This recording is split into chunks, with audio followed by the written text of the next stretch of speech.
Hello, friends, and welcome back to Malicious Compliance Stories. Let's start our video with the story, which is divided into two parts. Buckle up for another wild ride through the world of work drama. But before we begin, best way to support our channel is to leave comments, like, and subscribe with the turned-on bell so you don't miss the new video every single day. Here we go. The Key Man. I lost my job 29 days before I was supposed to get my vesting. Not performance issues, not a mistake, not a conflict, just cold, sterile, your position has been eliminated as part of restructuring. I nodded, signed the paperwork confirming my final check and the return of my laptop, and drove home with one number stuck in my head like a bad ad jingle, 29. And then they did what all the smart people do when they think people are just cells in Excel. They saved money on me. But they forgot one small thing. I wasn't a position. I was the node that the whole system hung on. The one that no one liked until it worked, and when it stops working, you suddenly realize that there are only two types of people in a company: those who are panicking in front of a monitor and those who know exactly where to click to get the monitor to show money again. My company was a mid-sized SaaS provider in the US, not a huge company that puts up billboards on the highway, but not a small one that works out of a garage. We made a platform for big logistics clients that lets them track shipments, connect to their warehouse systems, do analytics, and bill. It sounds boring, but boring billing is when a company actually gets paid, not just when they have a product.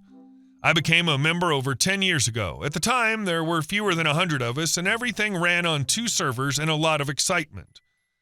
We grew, got bought, got a new name, changed CEOs, and made it through the time when every other Slack message had the word synergy in it like it was a magic spell. I got a fancy title at the company, Principal Systems Engineer, but it really just meant the person they call when a client's world goes down at 2 a.m. Billing Bridge was the module that served as my keystone. It was old and cranky, and some of the code was from a time when people weren't embarrassed to write SQL inline and logging was seen as for the weak. It pulled usage data from a dozen sources, normalized it, calculated rates, applied discounts, and made invoices that went into the client's financial system and our accounting. We didn't just have a bug if Billing Bridge stopped. We didn't send out invoices. We didn't finish the month. We really didn't get paid. I wasn't the only one who touched the monster, but I was the only one who really knew what it was, because every time we tried to rewrite it properly, new priorities came up and the project was put on hold. 5 years ago, I asked for a second engineer. I wrote in my quarterly risk notes, bust factor equals 1. I included screenshots, examples of incidents, estimated losses, and a plan to train a backup, write documentation, and run a DR test. And every time the answer was the same: no money, you're in charge. I took care of it. I was that dumb person who likes it when things work. I wrote run books at night, paid off tech debt, and did quiet migration so clients wouldn't notice. They also didn't take into account one more thing. Our biggest contract had a key personnel clause. About 7 years ago, there was a big problem that led to that clause. We spent a month fixing an integration, and the client said, "We'll renew only if you guarantee this role is locked in and we know who's responsible." Legal fought over it, but in the end, the contract said that if the key person leaves the company, the vendor must provide an equivalent replacement that the client agrees to within a certain amount of time, or the client can freeze payments and end the deal without penalties. I didn't carry that clause around like a grenade in my pocket. It was just the way things were. And like any reality, it sat still until someone ran into it face first. Let's call the new VP of Operations Brad. The kind you can tell in 5 minutes, a pricey suit, a bright white smile, and a voice that says, "I'm used to being obeyed." He used words like efficiency, synergy, and optimized cost structure, but he never looked at people, only charts. He loved PowerPoint more than his family, and he saw every question from an employee as a challenge to his authority. He said something like, "We need to grow up," at his first all-hands meeting. "Get better. Get rid of the mess. Make the organization lean." When he said lean, his eyes stopped for a second on that line that said engineering cost, like a cat locking onto a mouse. For the first few months, he walked around smiling and asking innocent questions like, "Who owns this module? Why does this rely on one individual? How can we lower the risk?" I thought, finally, naively, Finally, someone in charge gets that a bus factor of 1 isn't a hero, it's a bomb. I gave him a plan that was already made. 2 months to train a backup, 2 months to slowly rotate on call, and then a DR test. The budget was laughable compared to the risk. He nodded, thanked me, and said, "That's very interesting. We'll talk about it again after the quarter. We have other things to do right now." After the quarter never comes, but the day HR sends you a message saying, "Can you come to a quick meeting at 4:30? Nothing serious." Nothing serious is a lie that smells like office coffee on a Friday, sour and hopeless. It was 4:55 when the meeting started. Of course it was 4:55. There were 3 people in the room, HR, my boss, and Brad. HR had the same smile that people use when they say, "I think we should see other people," on a date. Brad looked at his laptop like someone ordering pizza, not like someone firing the person who was keeping the system running. HR said, "We're getting rid of your job because we're restructuring and cutting costs. This has nothing to do with how well you did." Before I could even think about it, my boss started mumbling, "This is leadership's decision. You know, we value..." I turned to Brad, "Why today?" Finally, he looked up. "Need for business. We're looking over the structure. We're moving forward." I didn't say, "What about my vesting in 29 days? Because it didn't need to be said. We all knew. They didn't fire me today by mistake. They picked that date because someone had a spreadsheet of vesting dates on their desk and checked the box that said savings. They gave me a box, took my badge, and cut off my access before I even got to the parking lot. They thought I might get revenge and break the system. The funny thing is that if I were that type, I wouldn't have been the one to save it for 10 years. I went home, had dinner with my family, poured myself a glass of water, and did something I hadn't done in years. I turned off my work phone. Not because I wanted to, not feeling, because I was no longer working for them. I turned it on for a minute on Saturday morning, just long enough to take screenshots, 7 calls that weren't answered, and 13 messages. Sunday, more. The phone was almost vibrating off the table on Monday morning. My old boss called it 8:17. His voice sounded like he'd just run up some stairs. "Hey, we have a problem. Billing Bridge is not making bills. The pipeline's stuck. We can't finish billing for the client." I stopped, not for show, just a break. "I'm not an employee anymore." "Yes, I know, but it's very important. Can you please just log in for 15 minutes? This is the most important part. This is the part where the hero screams or does something dumb in bad stories. I didn't yell. I said it as calmly as I would talk about the weather. I can help. $450 an hour with a minimum of 10 hours, agreed upon by my lawyer, everything in writing. He stopped talking. I heard someone near him say, "We're on fire." Finally, he said, "Are you serious?" "Totally. I don't work for free for a company that just fired me to avoid paying my vesting." He didn't answer and then hung up. I almost felt sorry for him. He at least knew what was going on, unlike Brad. The company tried to patch the problem that day. They sat 2 engineers down, people who'd never worked on Billing Bridge before, and gave them old notes and a few runbooks. They told them to work magic. The engineers opened logs that looked like they were written in 2012 by people who hated the future. They came across lines like "error," "something went wrong," that didn't have any context. They thought it was the database, then a diploma. After that, they restarted everything they could find. The problem was brutally simple: a certificate rotation for one of the client's integration endpoints. I knew it was coming because I had reminders in my calendar and I had to update the config in 2 places, but I couldn't after the meeting at 4:55. I lost access like a knife, and yes, it looked safe. They thought they were keeping me out of the system. In reality, they kept it safe from the only person who could have fixed it with 2 clicks and stopped a disaster. The client sent an email that night, not "Hey guys," not "What's up," official, from their lawyer and their contract manager. "We're documenting a SLA breach," they said politely but coldly. "We see that the billing system did not send out invoices in the time frame required by the contract. Please explain, give a recovery plan, and confirm the key function will be stable." The next day, Brad got a second email, one that he probably didn't even know about. Key personnel notice. No emotion, just dry text. According to Section X of the agreement, we've been informed that the key person in charge of the integration and billing module has left the vendor. You must give us an acceptable replacement of equal value within 30 days. Not doing so could mean that payments will stop and the contract will end. The company didn't tell me that. A friend in finance, one of the few people who still had a brain and a conscience, sent it to me. He wrote, "Did you see this? They really did shoot themselves in the foot. They believe the client is lying." The client wasn't lying. Lawyers don't bluff when there are millions of dollars and important systems at stake. And that's where my pro-revenge started. But not the I hacked them kind. It was more like the I let them see what they did kind.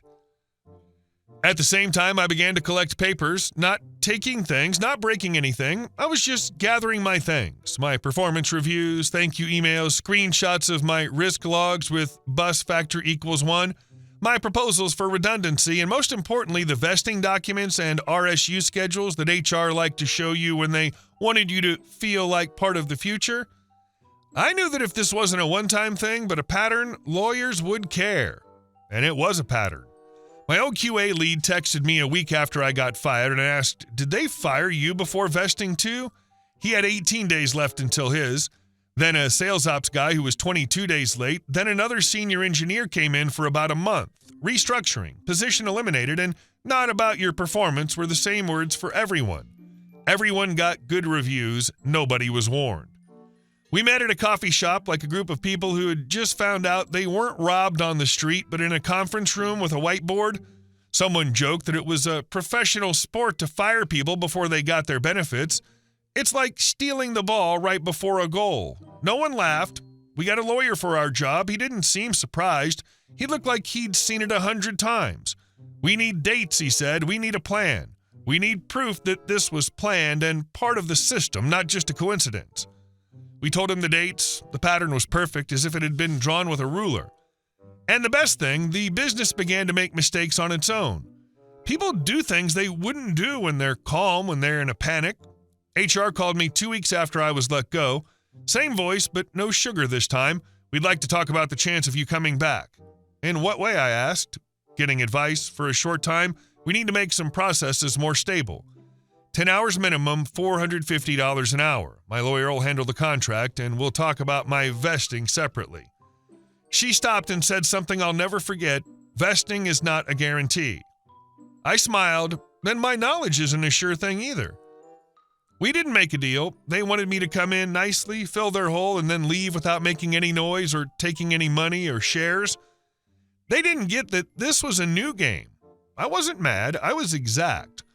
The client put even more pressure on them around that time. They held off on some of the payments until full restoration and an acceptable replacement. The finance department at my old company went crazy. A big client isn't just money. It's also a way to measure an investor's success. It's "we're stable and everything is under control." When that client says "we're not sure," the board starts to ask questions. The board did come through, not like someone called, like an audit, a committee within the company. Questions for HR, finance, and management. Who gave the go-ahead to fire a key person a month before an important time? Did they look at the risks? Did they get a warning about the bus factor? Is there a plan for replacing it? Why did the client learn this faster than we did? I didn't go to those meetings, but I could see the panic coming out from inside. People who used to be too scared to talk to me started messaging me. A person in finance wrote, "They're looking for someone to blame. Brad's going crazy. He yelled at the director in front of everyone." Another person wrote, "HR's pretending they knew nothing." A third person wrote, "Rumor has it that Brad had a table with vesting dates. Audit wants to look at it." The table, I could see it clearly. Columns with names, dates, and amounts. Next to it was savings, and somewhere in it was my row with a number they thought was worth risking everything for. Our lawyer sent in a formal notice of claims, not as revenge, but as a legal action. We asked for compensation, payment of withheld amounts, and a separate review of the intentional denial of equity payouts through termination just before vesting. The company said the usual thing. We acted lawfully, but at the same time, they started offering mutually beneficial settlements to the people who had the most proof. That's when things got interesting. When a company tries to save itself, it does what guilty people always do: offer money, but only if you stay quiet. NDA, confidentiality, no statements. That sometimes works, but in our case, the client already had them by the throat because of the contract, and the board doesn't like it when people make fun of them. The client called the company on the 30th day after the key personnel notice. Their team, our CEO, Brad, and lawyers, the client, just wanted to know who's now in charge of Billing Bridge. Show us the person who can take charge and the plan for the transition, and tell us how you know this won't happen again. The company introduced a new owner who had been there for 2 years, was smart, but had never worked on that module before. He used to text me questions, and I always answered, so I know. He was in front of the client now, trying to look confident, but I could almost feel his stomach tighten with fear. 3 questions were asked by the client. It's very easy, very specific. Where the logic behind the prices really is, how they check that usage data is consistent across sources, what they do when an ingest service doesn't work on cutoff day. The guy gave vague answers. The client thanked him and said, "We don't think this replacement is the same. You have 3 days to suggest another option. At the same time, we are starting termination." It wasn't a last chance, it was a polite sentence. After that, my old job went crazy. They called again, not my boss this time, but Brad himself. "Listen," he said, as if we were friends, "let's handle this like grown-ups. You come back for 3 months, fix the client's problem, and we'll give you a good deal." I was quiet for 1 second, just long enough for him to hear it. I said, "You fired me 29 days before vesting. You want me to save your job. I can give advice, same conditions, and also full payout of my vesting as part of the deal." His voice changed. "Do you know that you're blackmailing the business?" I did laugh, but only a little. "No, I'm not going to work for free. You can hire whoever you want. The market is open." He hung up the phone. Legal emailed me 2 days later. "No threats. We're ready to talk about a settlement. This means we know you won't give in." The deal was good. They paid me the cash value of my vesting plus some extra money, and they also paid for some of my legal fees. The other people who were let go also got theirs. Of course, there was an NDA, but there were some exceptions. We could talk to lawyers, government agencies, and most importantly, auditors if they were called to court. This meant that the company couldn't completely hide it. And now the sweet part that people read pro-revenge for. Brad didn't make it. They didn't let him go for family reasons. They didn't move him. They took him away, not because he was a bad manager, but because he put the company at huge financial and legal risk, blew up a contract, and made it possible for the company to be fired. I later heard that the audit found his optimization plan, which literally listed people along with their vesting dates. When a board finds out that a VP is using other people's money for his own gain, he quickly loses his job. The business lost the customer, not all at once in one big punch, but like a slow-motion crash. First the payment stops, then the scope is cut back, then the vendor is partially moved, and finally the contract is ended. It was like losing an engine in the middle of a flight and saying, "We'll just slow down." They made it through because they had other clients, but their value dropped, management bonuses disappeared, and a wave of quiet layoffs began, no longer before vesting, just because the money was gone. And what about me? I didn't become a millionaire. I didn't get a yacht. I did something easier and more satisfying. I joined a company that values risk and knows that an irreplaceable employee isn't a reason to fire someone. It's a reason to make sure there are backups. A few months later, that same big customer got in touch with me directly through someone on their side who knew me. He said, "We remember how you kept everything going. Let us know if you ever work for a company that can help us without the circus." I did, not right away, not in a hurry, only when the time was right and I had something to say that mattered. And here's the funniest part. My new boss didn't steal the client behind their back. We answered their RFP, showed them a plan, the team, real processes, knowledge redundancy, and we got some of their business. Fair, by the rules. This is how grown-up business is supposed to work. People sometimes ask, "Do you wish you'd saved them when they called?" No, because I didn't ruin the business. They did it themselves. They thought 29 days was nothing, and that saving a few tens of thousands was more important than stability, reputation, and a multi-million-dollar contract. They thought they could use someone, throw them away, and then use them again, this time pretending to help us as a friend. I only said no to giving up my life to fill their hole. I let them deal with the results of their choices, and when the consequences came, they came with signatures, contract clauses, and very bad numbers on a financial report. In every company, there's a moment of truth when you find out whether you're valued as a person or just a row on an Excel sheet. Here the answer was Excel. And that's exactly why everything collapsed. Key roles, SLAs, key personnel clauses. Those aren't buzzwords for slides, they're traps for the overconfident. So here's the real question. What's more dangerous to a company, a bug in the code or a bug in management? Hey guys, thank you all for watching the video. I'll see you in the next one.